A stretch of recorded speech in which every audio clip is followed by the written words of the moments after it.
আগরতলা শহরের প্রাণকেন্দ্রে অবস্থিত ক্ষুদিরাম বসু ইংরেজি মাধ্যম স্কুলের ছাত্রী দীপান্বিতা পাল সানস্ট্রোকে মারা গিয়েছে। স্কুলে অনুষ্ঠান চলাকালে সে অসুস্থ হয়ে পড়েছিল, এজন্য পরিবার পরিজনরা স্কুল কর্তৃপক্ষকে দায়ী করেছেন। বিষয়টি বিভিন্ন সংবাদ মাধ্যমে প্রকাশিত হয়েছে। উদ্ভূত পরিস্থিতিতে মুখ্যমন্ত্রী ঘটনার তদন্তের নির্দেশ দিয়েছেন। জেলা শাসক এবং শিক্ষা দপ্তর এর অধিকর্তাকে তদন্তক্রমে দ্রুত মুখ্যমন্ত্রীর কাছে রিপোর্ট পেশ করতে বলা হয়েছে।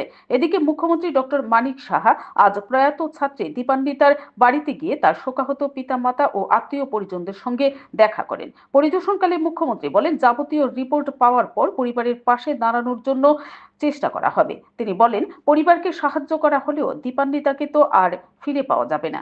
এজন্য তিনি গভীর মর্মবেদনা জ্ঞাপন করেছেন। সরকার পরিবারের পাশে থাকবে বলেও প্রতিশ্রুতি দিয়েছেন মুখ্যমন্ত্রী।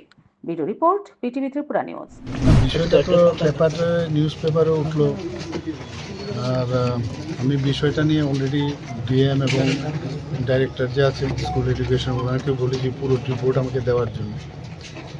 বাকি আজকে এলাম, আমি শুনলাম ওদের কাছ থেকে। এই রিপোর্টও আমার কাছে অলরেডি দেওয়া হয়েছিল। রিপোর্টটা আমি পড়েছি, ওরাও আবার দেখালো কী কী রিপোর্ট। তো যাই হোক, পুরো বিষয়টা দেখছি এখন। তো যাই করি, যাই হেল্প করি বা কিছু করি, আলটিমেটলি তো দীপান্বিতাকে তো আর ফিরে পাওয়া যাবে না। আর ওদের সাথে আছি, এতটুকু আমি বলতে পারি।